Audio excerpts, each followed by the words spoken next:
Over the years, I have developed a handful of modest maneuvers that I think will help you when you have conversation with other people.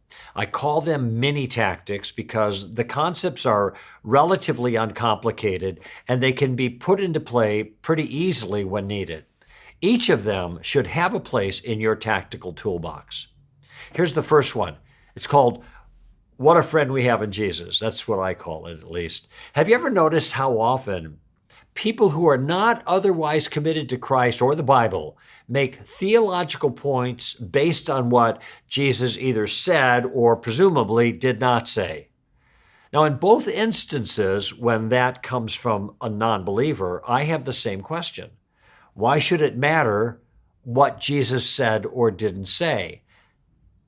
Well, of course, in one sense, the answer is obvious. Jesus has credibility, even with those who are not his followers. The person who's making the appeal is trying to bolster their view by conveniently enlisting Jesus as an ally, and it's a smart move, but it's one we can make use of too. So here's the general principle that guides this tactic. Pit the challenger against Jesus, not against you, whenever you can. Now, this was the approach that I used when I faced off with New Age guru Deepak Chopra in a national TV debate. You know, Deepak is one of those few people in the world who are recognized simply by their first name. And I knew that it would be a mistake to position my credibility against Dr. Chopra's fame, okay? Because in a Chopra versus Kokol matchup, I was really outgunned, all right? But there was someone else on my side who had a lot more firepower than me, and that was Jesus. So if I could position the debate as a Chopra versus Jesus debate, Dr. Chopra says this, but Jesus says that, who are you going to vote for kind of thing, I knew that I'd fare much better in the eyes of my viewers. So that's the concept. Let me give you some examples of how this mini tactic plays out. When someone presses you on the narrowness of Christianity, who are you to say that your way is the only right way? Well, you can just shrug your shoulders and say, well, I understand how you feel. I get that. But this was Jesus' view, not mine. And he repeated it a lot. And so did everyone else that he personally trained to carry his message after him. That would be the apostles. Do you think Jesus was mistaken? Notice what I've done there. I've taken the challenge and I put the problem where it belonged, in Jesus, not in me. And then the challenger had to argue with Jesus, not with me. That's what a friend we have in Jesus.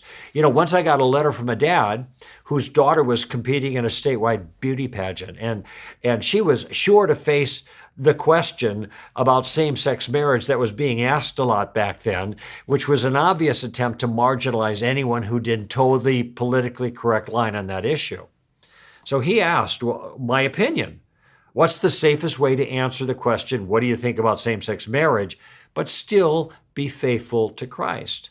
Now, Jesus said we should be innocent but shrewd, so I worked out a response that I think satisfied both requirements. And here's what I told him to tell his daughter to say if faced with that question. She could say, well, since I'm a follower of Christ, my view on marriage is the same as Jesus' view. Okay, so there's a what a friend we have in Jesus. And then to continue, this was a view he made clear in Matthew 19. Let me sum it up this way. Jesus' view on marriage is one man with one woman becoming one flesh for one lifetime. So on the definition of marriage, I stand with Jesus. So you get the point. You disagree with the Christian on this, and you disagree with Christ. And that is the point of the tactic. And that's why this approach should be your first line of response when answering those kinds of questions, okay? Let Jesus do the fighting for you. By the way, Jesus' comments in Matthew 19, I was just referring to, may also help you with a similar appeal to Jesus' authority that people offer, which is this: Jesus never said anything about homosexuality. Notice, by the way, that this is an attempt to use the "what a friend we have in Jesus" tactic against the Christian. If Jesus didn't specifically condemn homosexuality, or so they think, then how can the Christians condemn it? That's the thinking, okay? But it's bad thinking. Notice Jesus was apparently silent on slavery, capital punishment, spousal abuse, sex trafficking, racism, child abuse, and gay bashing, for goodness sake. I mean, just to name a few.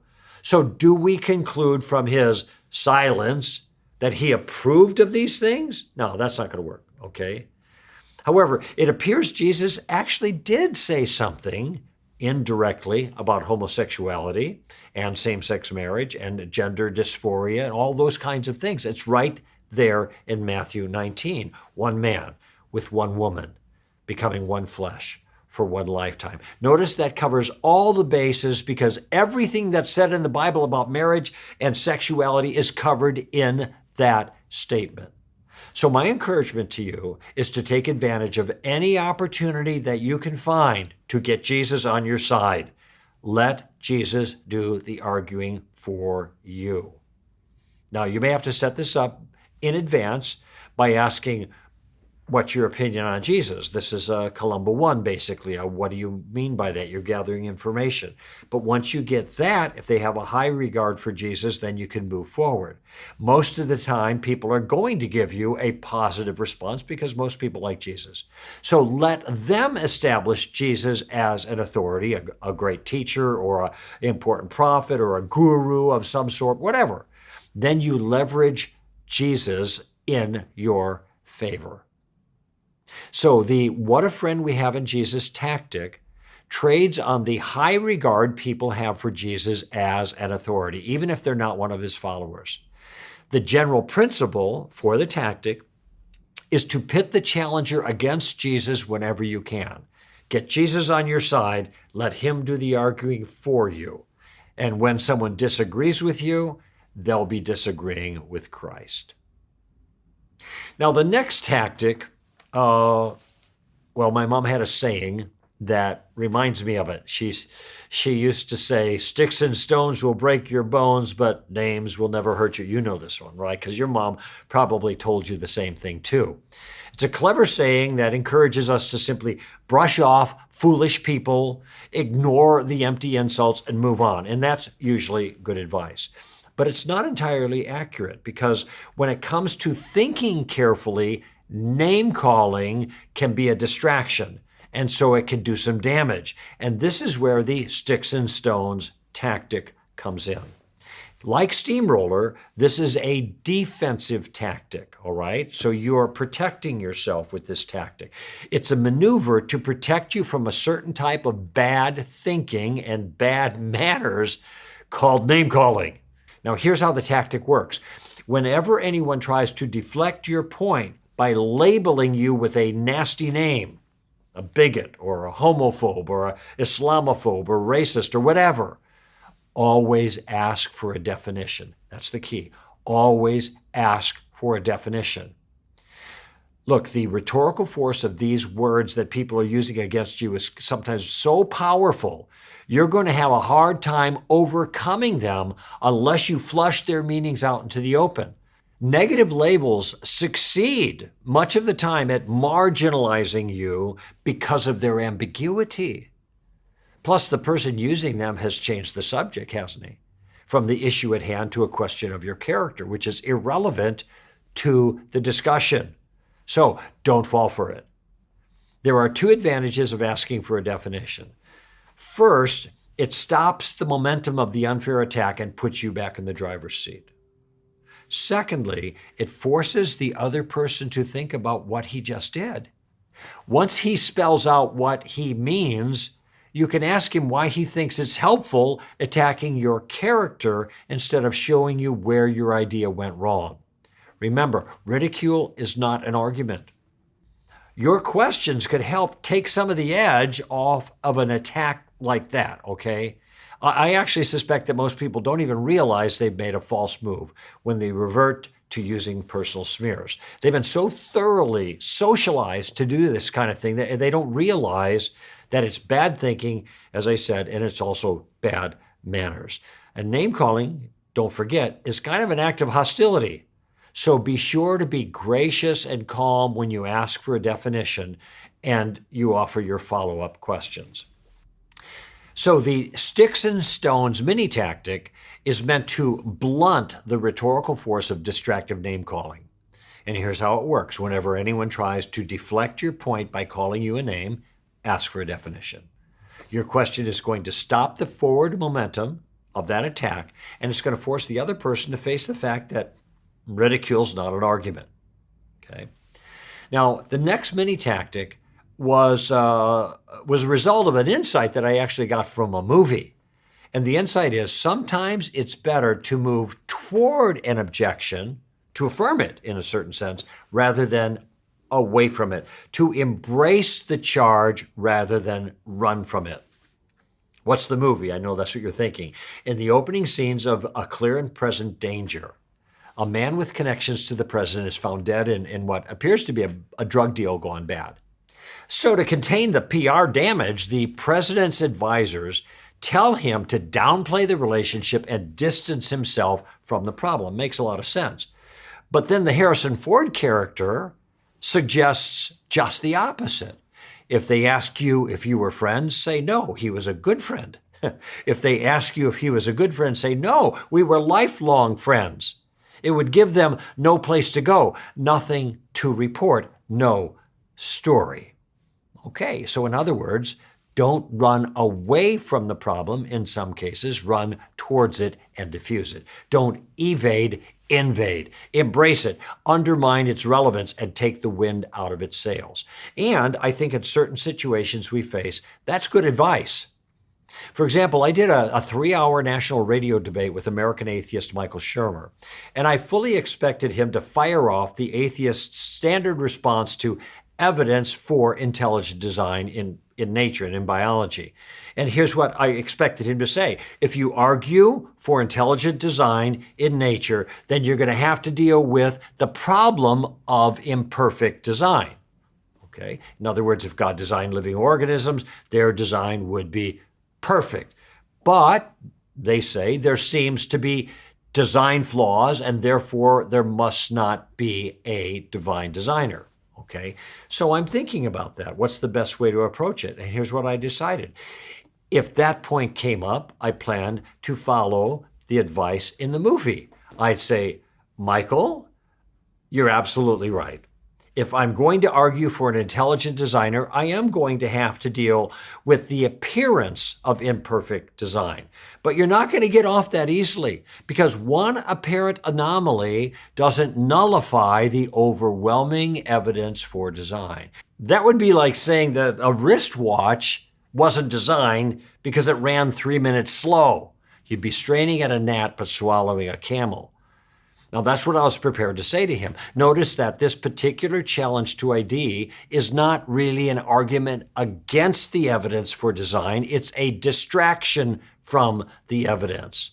And so therefore, by moving toward the challenge, agreeing with it in a certain sense, I'd blunt the objection and telegraph to the radio audience that I was aware of the difficulty and I was not shaken by it. Shermer would have no place to go, nothing to report, no story, so to speak. Now, as it turned out, as I mentioned, that issue did not come up in our debate, but something like it did. Shermer pointed out that if the Bible is going to be a guide to morality, then I'm going to have to pick and choose which biblical commands to embrace. Okay, my response? Michael, you're absolutely right. Yes, I would have to do the hard work of sorting out the rules. But that's true of every single ethical system out there, even his. I didn't face any bigger challenge than he did with his evolutionary morality. So what did I do? I agreed with the problem, then I demonstrated its insignificance.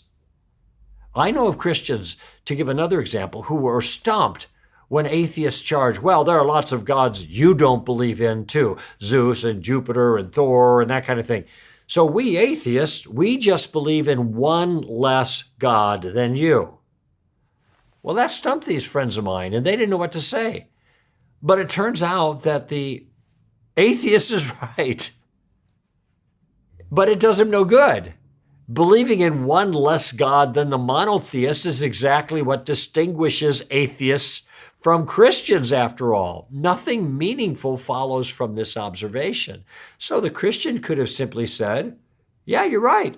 You do believe in one less God than I do. That's what makes you an atheist and me a Christian. We already know that. So what's your point? And then watch the challenge fizzle. So the next time someone raises an issue or a problem, instead of backpedaling, maybe think for a moment if there might be a way to move toward the objection and embrace it and thus diffuse it. Here's a couple more examples. Well, the church is filled with hypocrites. Yeah, you're right. Actually, the church is filled with worse than that. It's got liars and swindlers and fornicators and adulterers and drunks and self-centered egotists. The church has got sinners of all kinds, which is precisely why they need Jesus. Moving towards the objection. Here's another challenge. There's so much evil and suffering in the world. How can there be any God?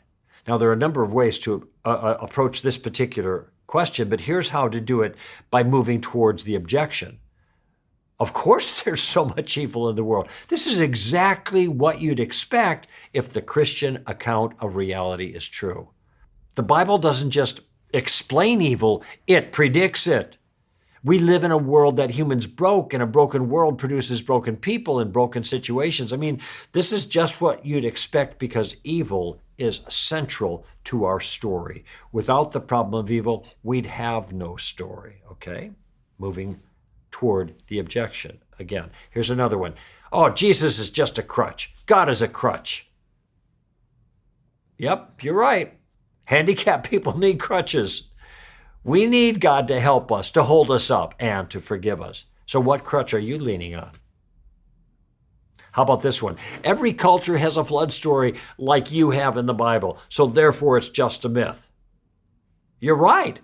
Of course, every culture has a flood story. That's exactly what you'd expect if there really was a great flood that wiped out most of the human population. Do you think every culture independently invented a fiction like this? So as you can see, moving toward the objection instead of backing away from it can often change the dynamic of the conversation and cause a complaint to just go dead in the water. So here's a summary of that tactic. Moving toward the objection is a tactic that's useful when it's to your advantage to agree with the charge rather than to oppose it. Sometimes it's possible to cast a negative as a positive. Tell them they're right. Then show them it does not work in their favor the way they think it does. And by embracing the complaint, when you can, it diffuses it and it takes the wind out of the critic's sails. The next mini tactic is a simple communication tip that I think will make you much more effective as an ambassador for Christ. And here's the tip. Watch your language. Now, I don't mean avoid vulgar or obscene talk. I'm presuming you're already doing that. I mean something else. When you take your seat on an airplane, okay, and the flight attendant makes her announcements, what does she say? She says, blah, blah, blah, blah, blah, blah, blah, right? It's flight attendant noise. We tune it out. But in the same way, much of our lingo as Christians sounds like religious noise to outsiders. Terms like faith or belief or the Bible or receive Jesus or even sin, as important as it is to talk about that, all those terms fall on deaf ears, okay? They've heard it before, they tune out what to them is just a bunch of religious blah, blah, blah, okay? Worse though, Christian lingo can be misleading. This is especially true of the word faith, which nowadays suggests a kind of fantasy, a leap of religious wishful thinking. No reason, no evidence, that kind of thing. And nothing like this is in view with the biblical concept of faith. Still, it's the way many people, including Christians, it turns out, mistakenly understand the notion. So here's how to solve the lingo problem. I have made a habit of finding and using, a very important step, finding and using substitute words, synonyms for religious terminology, synonyms that will brighten my conversation and improve my communication. For example, instead of quoting the Bible says, or whatever, or the Word of God, and these are both easily dismissed by outsiders. I'm just saying. Why not cite Jesus of Nazareth if he's the one that you're quoting? Or maybe the people Jesus personally trained to follow after him if you're referring to the apostles. Or if you're in the Old Testament, maybe refer to the ancient Hebrew prophets. How about that? Now, these substitute phrases mean the same thing, of course, but they have a completely different feel to them, and that's the point. It's much easier to dismiss a religious book than the words of a respected religious figure. Now, when referring to the Gospels, I might call them the ancient biographical evidence for Jesus, or maybe the primary source historical documents for the life of Jesus of Nazareth. That's the way historians see them, and so that's the way I talk about them. And notice that I have been using the phrase Jesus of Nazareth much of the time instead of Jesus Christ, or even the more religious sounding Christ. My phrase communicates, I think, a kind of feet on the ground, real person of history. Okay, these are words that are fresher to contemporary ears, and they help them kind of maybe see these things in a way they never saw them before. Okay. By the way, I advise you to banish the word faith from your vocabulary. I think this is going to be very hard, but I want you to know something. I've done that because this word works against us almost every single time we use it, even when we're talking with Christians. Instead, substitute the word trust for the exercise of faith. So I have placed my trust in Jesus, which, by the way, is the precise meaning of the original biblical term anyway. I would substitute the word convictions for the word faith when I'm talking about the content of my faith. So these are my Christian convictions, which sounds like the things that I've become convinced of, okay? And for the same reason, do not talk about your beliefs. It's too easy to misunderstand that word as a reference to mere beliefs or subjective, true for me preferences. Rather, say this. This is what I think is true. Or these are my spiritual convictions, not religious convictions, but my spiritual convictions. People don't want to be religious, but they're happy with being spiritual. So say it that way. I've even avoided the word sin lately, and that's not because of timidity, but because the English word doesn't seem to deliver anymore. Instead, I talk about our moral crimes against God, or maybe our acts of rebellion, or our sedition against our sovereign. All right? And by contrast, please forget the terms like blown it or messed up as synonyms for sin. Lots of people use it. I've used it in the past too. But I realize these ways of putting it end up trivializing our wickedness before God, and we don't want to do that. The word forgiveness, it still seems to have emotional power, and I do use that, but sometimes I will substitute the word pardon or maybe clemency or mercy, and these substitutes can put a fresh face on the terminology. Now, look, there's nothing wrong with using replacement words. Biblical translation it's always a matter of choosing appropriate synonyms for original Greek or original Hebrew terms. The goal isn't to soften the original meaning. Actually, by contrast, the goal is to substitute more vivid or powerful or precise words for terms that are stale religious language. And I think that actually adds more punch to our point, not less. So to sum up the tactic here, watch your language is a general guideline reminding you to banish religious lingo from your vocabulary. Get rid of it altogether. It's really hard to do, but it will really help if you do it. The lingo means nothing to non-Christians. It can sound annoying, and it can also be misleading. To fix the problem, use appropriate synonyms for the stale religious terms that you'd used before. Try to find down-to-earth ways of communicating your convictions to others so they don't tune you out. Okay? Now, here's another one that might help you. Many challenges offered by skeptics amount to little more than what I'm going to call intellectual trash talk. Why do I use that phrase? Because they're clever sounding complaints that have rhetorical impact and effectively intimidate people, but they have nothing to do with any reasonable case against God or Christianity. Here is where a bit of reflective thinking coupled with this simple mini tactic can be golden. I want to teach you the tactical power of a humble two-letter word. The word is actually a little giant, putting the ball back into the skeptic's court and putting you in the driver's seat of an otherwise difficult situation. And when used properly, it can stop a challenger in their tracks and turn the tables and get them thinking. That little word used as a question is the word so. You can use this tactic when it's clear to you, and this is the reflective part, when it's clear to you that the charge fired at your convictions does not hit any meaningful target. Put another way, even if we agreed with the claim, nothing useful follows from it, nothing damaging to us either, by the way. So your response is to sympathize with the challenge and then simply say, so? For example, it's not uncommon to hear a dismissive, Christians are stupid, from a critic. Well, I've heard it before. I probably said it before, a long time ago. And my response is simply, you're right. Some of them are. So?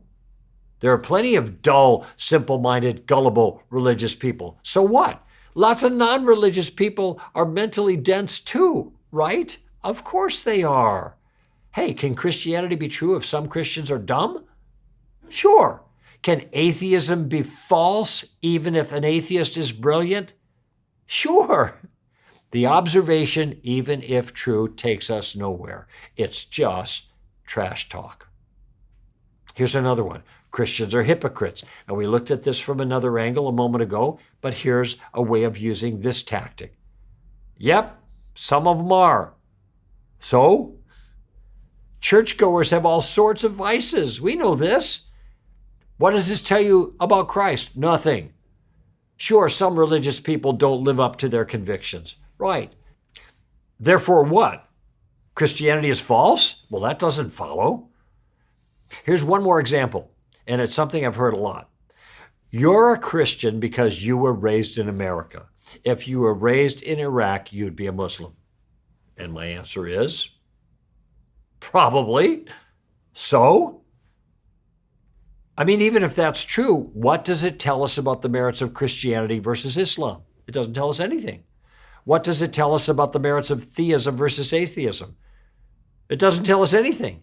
Now, this may be an interesting observation about culture or anthropology, but it tells you nothing at all about the truth or error of any specific religious claim. And by the way, if the atheist were raised in Iraq, he wouldn't be an atheist. Now what? You see how that's a dead end. So let me give you a tip. Whenever someone faults an idea by attacking something about the person who holds it and not by addressing the idea itself, you know they're being irrational. Here's why. You cannot refute a view by attacking something else. You cannot refute a view by attacking something else. The question for the atheist is simple. Does God exist? He'll never get anywhere close to an answer to that question by focusing on a human anthropology or human psychology or human behavior. Each of those, though interesting in their own right, are irrelevant to the question at hand. These attempts are nothing more than genetic fallacies or psychogenic fallacies or ad hominem fallacies, and these are all irrational missteps, not thoughtful responses. Anyone advancing such an appeal is being unreasonable. So listen carefully to a challenge then ask yourself, what follows even if the claim is accurate? What follows about the truth of Christianity or God or Jesus or any of that? And if there's nothing that you're aware of, point it out using this tactic. Then see what happens. Rhetorical tricks like these may be daunting to the untutored who can't see through them, but they don't work. Weed out the trash talk by using the power of so mini tactic, and you will have a lot less to deal with, okay? So the power of so employs a simple question, so, that disputes the relevance of challenges that sound compelling at first glance, but turn out to be completely irrelevant to any case against God or any case against Christianity. Whenever someone faults an idea by attacking something about the person who holds it and not by addressing the idea itself, just agree with the point for the sake of argument, then ask, so? Well, those are the mini tactics, and I know they'll be helpful if you, one, learn how to use them, and two, use them, okay? Remember, if you don't do it, it don't work.